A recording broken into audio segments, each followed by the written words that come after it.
एक बार श्री रामानुजाचार्य जी ने मन बनाया, बोले कि मैं जगन्नाथपुरी में जो जगन्नाथ भगवान के पंडा पुजारी हैं, इन सबको मंदिर से बाहर कर दो। क्यों?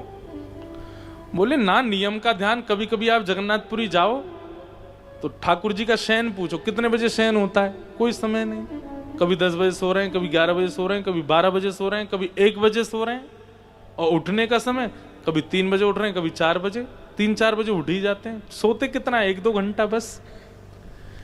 तो श्री रामानुजाचार्य जी ने मन में विचार किया कि ये अच्छा नहीं, जगन्नाथ जी साक्षात परमात्मा, उनकी सेवा विधि से होनी चाहिए।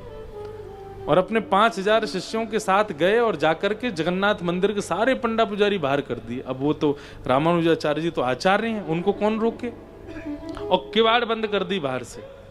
और ठाकुर जी का पूरा नियम बना दिया, इतने बजे मंगला आरती होगी, इतने बजे मंगल भोग आएगा, इतने बजे श्रृंगार होगा, इतने बजे श्रृंगार आरती होगी, ठाकुर जी के ये मनोरथ होंगे, सब नियम बना के और 5000 शिष्यों को पूरे मंदिर में सेवा में लगा दिया।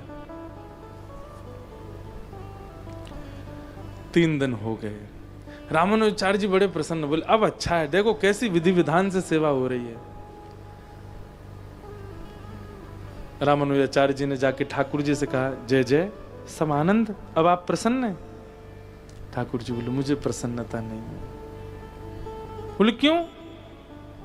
अब तो विधि विधान से सब कुछ चल रहा है, अब क्या दिक्कत है आपको? ठाकुर जी बोले, तुम बढ़िया प्रसाद बना रहे हो, बढ़िया सुला रहे हो, खिला रहे हो, सब कर रहे हो, पर ये सब उड़िया पंडा पुजारी जो उड़ीसा के हैं, ये सब मेरे सामने आकर के और जब अपनी भाषा में और मटक मटक करके हरी हरी बोलो जब बोलते हैं ना, मुझे उसमें बहुत सुख मिलता है। पूरे दिन की सेवा एक तरफ, केवल उनका वो हरी हरी बोलो और ऐसे मटक मटक के नृत्य करना मेरे आगे मुझे बहुत अच्छा लगता है। मैं उसी के लिए जगन्नाथपुरी में बैठा हूं। आपसे मेरी प्रार्थना है, आपको सेवा व्यवस्थित करनी है, सेवा अन्य बहुत मंदिर हैं भारत में, कहीं और चले जाइए, यहां मुझे उन्हीं का ही रहने दीजिए।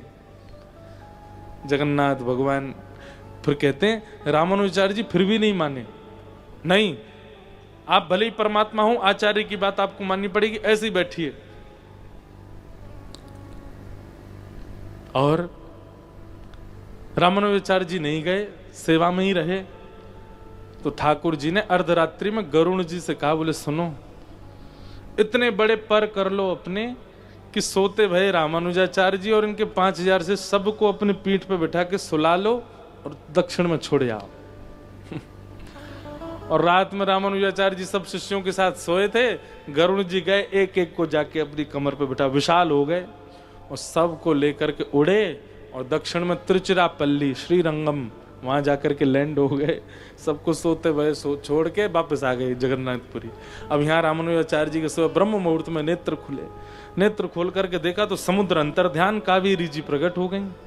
सारे घर दरवाजे सब बदल गए, सब एक दूसरे से पूछ रहे हैं कहाँ आ गए, कहाँ आ गए।